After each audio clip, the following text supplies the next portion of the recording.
this individual who's a former chief minister, it happened right under his nose. 2,000 people were burned alive. Again, I'm not familiar with the documentary you're referring to. I am very familiar with the shared values that connect the United States and India. I don't think about domestic politics, and neither does anyone in this building. Last week, I had asked you about Narendra Modi and how the US has compromised on some of its values. And the BBC just released a documentary on Modi, on how he had butchered. And the report was just released. It was a government report. BBC just released it. It was made by a former secretary, in which he has even mentioned higher number of deaths, higher numbers of women raped. And it was just done right under the nose of Narendra Modi.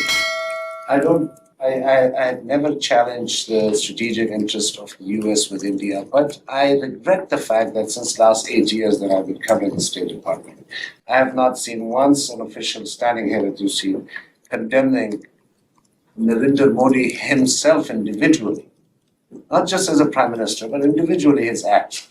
And I'm sure the US officials were aware of it as well. I'm not aware of this documentary that you point to, but what I will say broadly is that there are a number of elements that undergird the global strategic partnership that we have with our Indian partners. There are close political ties, there are economic ties, there are exceptionally deep people-to-people ties between the United States and India. But one of those additional elements are the values that we share. The values that are common to American democracy and to Indian democracy.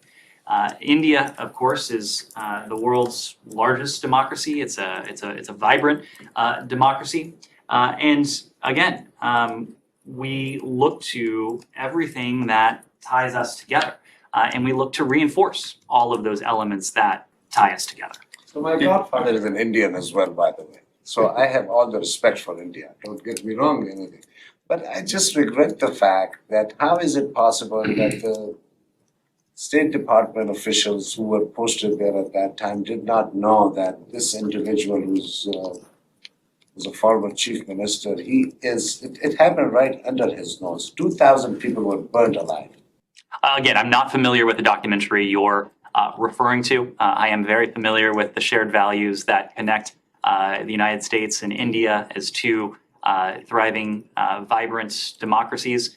When we have concerns about actions that are taken in India, we've voiced those. We've had an occasion to do that, but we want first and foremost to reinforce those values that are at the heart of our relationship. One follow-up, but do you think that such foreign policy has affected President Biden's Indian voters here in the US, though?